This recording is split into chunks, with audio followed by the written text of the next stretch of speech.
Conforme o tempo vai passando e fica claro o desgaste mútuo da guerra na Ucrânia, vão vindo à tona informações de que alguns militares de altas patentes das Forças Armadas dos Estados Unidos e alguns assessores do presidente Biden estariam conversando de forma sigilosa nos bastidores de Washington, no parlamento e no Senado, para ver se uma intervenção militar americana direta na Ucrânia contra as forças russas teria apoio político e popular. E o motivo disso é que, por 2 décadas, as Forças Armadas russas passaram a imagem para o mundo de serem uma força hipereficiente de combate, sobretudo as forças de paraquedistas, bem como a sua força aérea. Após termos visto as suas operações na Síria em especial, porém uma série de erros cometidos na Ucrânia, lamento ao pessoal pró-Rússia que vai ficar bravo comigo, mas a série de erros russos na Ucrânia abalaram razoavelmente essa imagem. E não digo apenas em erros estratégicos cometidos pelo alto comando, como a fracassada tentativa de conquistar Kiev com aquele comboio de 64 quilômetros de extensão, que até agora, por incrível que pareça, tem gente que acredita que aquilo foi uma distração, e lamento informar, não foi uma distração, foi um erro operacional, bem como o fato da inteligência russa não ter antecipado os contra-ataques de ucranianos e mercenários na região de Donbass, que foram erros muito sérios, mas também me refiro a uma série de erros a nível tático também, erros que provavelmente têm a ver com a formação e treinamento dos soldados russos, como por exemplo abandonar equipamentos em bom estado para serem recuperados e reutilizados pelos ucranianos. Enfim, os russos cometeram muitos erros que atingiram a sua imagem de grande segunda força militar. Porém, isso não significa em hipótese alguma que se possa subestimar os russos, porque, por outro lado, eu não acho que algum outro país da OTAN conseguiria, sozinho, lutar contra a Rússia, exceto os próprios Estados Unidos por razões óbvias. E não devemos nos esquecer que a Ucrânia recebeu muita informação, muito treinamento e muito material moderno de combate do Ocidente, que se tornou uma guerra indireta, a um passo de ser praticamente direta entre Rússia e OTAN. E alguns relatórios indicam que parte considerável das forças mais elitizadas e pelo menos supostamente mais bem preparadas ainda não foram usadas pela Rússia, porque estariam hipoteticamente se preparando para um possível confronto direto com a OTAN. Mas enfim, o que vem ao caso é que os militares americanos e assessores da Casa Branca viram essas notícias, essas imagens dos erros russos, das falhas operacionais, das trapalhadas e constataram, na percepção deles, que dá para eles americanos entrarem na Ucrânia e derrotarem os russos se os Estados Unidos assim quiserem. Na cabeça deles, seria uma guerra até que fácil e rápida. Eles estão subestimando os russos, o que é um erro, tal como também os russos subestimaram os ucranianos, que também foi um erro. De qualquer forma, o plano deles seria emular, seria repetir a Guerra do Golfo, a Operação Tempestade no Deserto de 1990, só que agora na Ucrânia. E o que isso significa? Significa que os Estados Unidos, dentro dessa ideia, dentro desse conceito operacional, derrotariam os russos apenas dentro da Ucrânia, não atacariam o território russo. Talvez uma outra instalação ou depósito, mas a ideia seria atacar e destruir a capacidade ofensiva dos russos em território ucraniano, tal como foi na Guerra do Golfo, com os iraquianos. Naquela guerra, os americanos não invadiram o Iraque. Eles destruíram a capacidade ofensiva iraquiana que estava dentro do Kuwait, país que os iraquianos haviam invadido. Dentro do território iraquiano, eles apenas se limitaram a ataques aéreos, destruindo alvos estratégicos. Então essa seria a ideia. Tal como foi derrotar os iraquianos no Kuwait, derrotar os russos na Ucrânia. Na concepção deles, no ponto de vista desses militares americanos, se a guerra for limitada à Ucrânia, os russos não usariam armas nucleares. Bom, Acho muito improvável que isso tenha apoio político ou popular nos Estados Unidos, que as lideranças políticas americanas comprem uma guerra assim, mas isso nos remete a uma coisa importante do imaginário militar norte-americano, que é essa ideia higiênica da guerra moderna que os Estados Unidos criaram. Desde o fim da Segunda Guerra Mundial, os Estados Unidos apenas enfrentaram países substancialmente muito mais fracos. Vietnã, Afeganistão, Panamá ou até mesmo o Iraque, e neste caso contra o Iraque apoiados pela maior coalizão militar até então vista, mas em geral países muito mais fracos desde o fim da Alemanha nazista e do Império Japonês. Desde então, nunca mais eles enfrentaram alguém mais ou menos equivalente ou de poderio mediano. Sempre países muito fracos. E ainda assim, nem sempre conseguiram atingir os resultados que queriam, embora isso se deve muito mais devido ao fator político do que militar em si. Quando os objetivos militares foram claros e bem determinados, os Estados Unidos conseguem ir muito bem nas suas guerras. Mas quando a parte política se sobrepõe e confunde o planejamento militar, aí a coisa desanda. Ainda em março, eu falei que o Ocidente estava numa corrida dos 100 metros e a Rússia estava numa maratona, e agora isso fica cada vez mais claro e evidente. Os americanos gostam de vencer as suas guerras em uma arrancada única. Quando lançaram a Operação Iraque Livre, Iraq Freedom, em 2003, o ataque aéreo contra as forças principais do Iraque começaram no dia 19 de março. E o presidente George W. Bush declarou o fim da guerra poucas semanas depois, já no dia 1º de maio. Na Operação Tempestade do Deserto, em 1991, os Estados Unidos destruíram a coluna vertebral da capacidade iraquiana em apenas 100 horas e tornaram o Iraque um país incapaz de lançar ofensivas militares no futuro. Isso entrou no conceito americano de que as guerras que são problemáticas não vieram das guerras curtas, mas das guerras longas. Uma presença de 20 anos no Afeganistão, que terminou em desordem, e o padrão de entrar e sair do Iraque, que se estendeu por mais de uma década e ainda assim acabou tendo como resultado o nascimento do Estado Islâmico. Mas na Rússia, apesar dos erros que eu mencionei, os russos, em comparação com guerras no passado, principalmente no Afeganistão nos anos 80, dessa vez eles se prepararam para uma maratona. Eles estão acostumados a isso. A guerra na Síria já dura 7 anos e antes disso os esforços russos de uma década para finalmente controlar a Chechênia. Então eles hoje estão acostumados a um conflito de longo prazo. A percepção estratégica russa é profundamente diferente da norte-americana e os objetivos também são diferentes. A Rússia sempre pareceu confortável com guerras longas, enquanto o Ocidente não.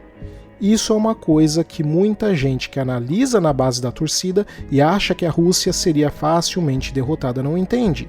Poucos povos no mundo poderiam aguentar embargos e sanções como os russos aguentam, especialmente se eles veem que esses embargos e sanções estão causando mais danos a quem as está aplicando.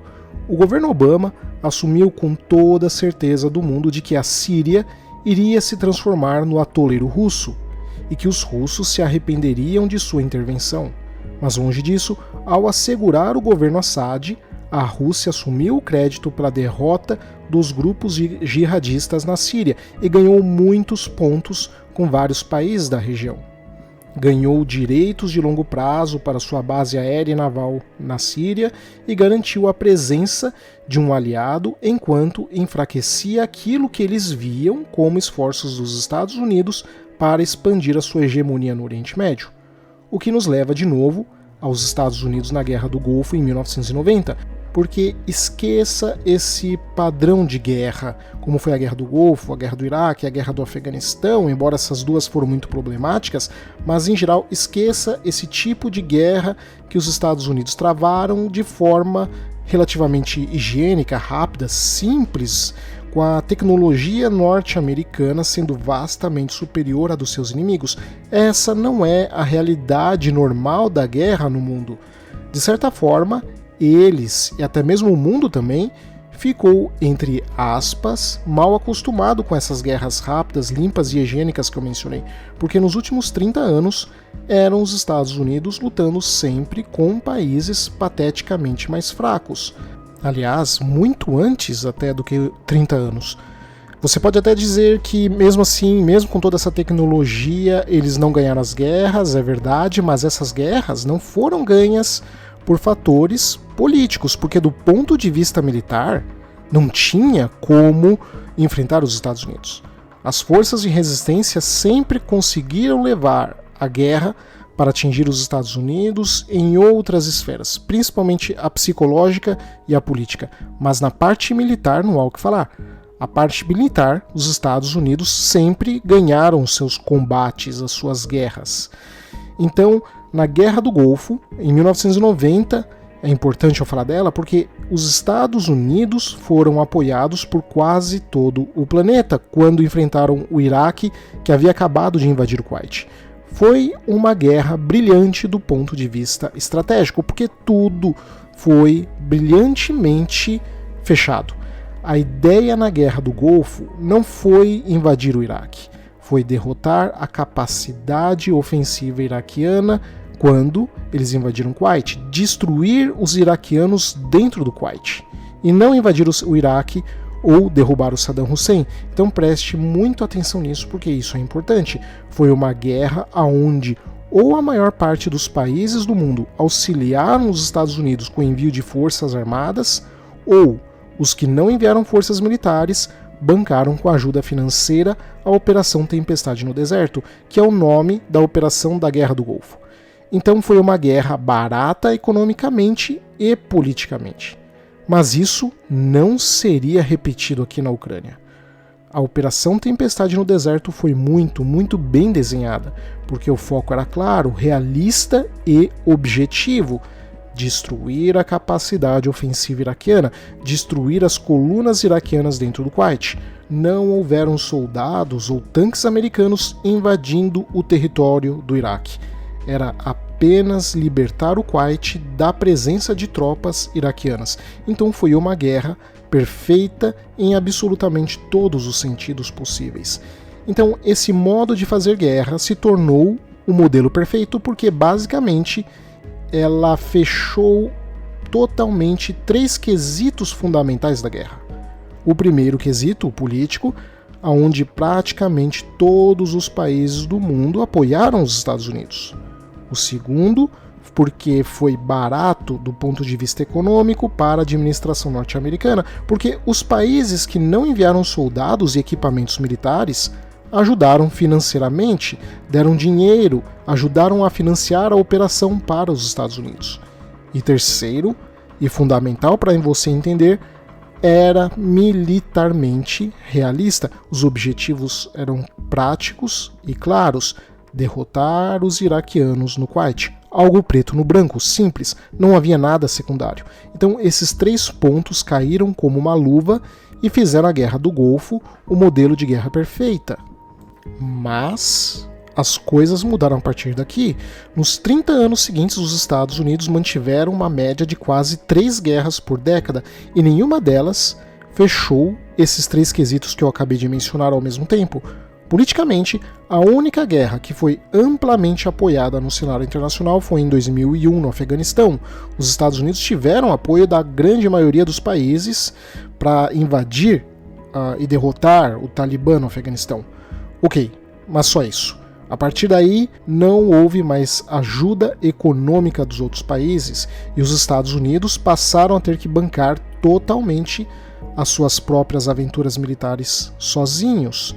E a grande complicação, as diretrizes de Washington nas operações militares. Como eu disse, na Guerra do Golfo o objetivo era claro e realista: derrotar os iraquianos que haviam invadido o Kuwait. Ponto. Não há segredo. Mas a partir daí, os objetivos políticos cada vez mais começaram a ser misturados, confundidos com os objetivos militares, e como resultado, os Estados Unidos perderam todas as guerras que vieram em seguida, ou pelo menos não conseguiram atingir os seus objetivos estabelecidos. Invadir o Afeganistão e derrotar o governo talibã foi relativamente fácil e rápido, mas levar democracia liberal ao Afeganistão foi um fracasso, que levou à ressurreição do Talibã. Derrubar Saddam Hussein foi tranquilo, foi muito fácil, mas transformar o Iraque em uma democracia foi outro desastre.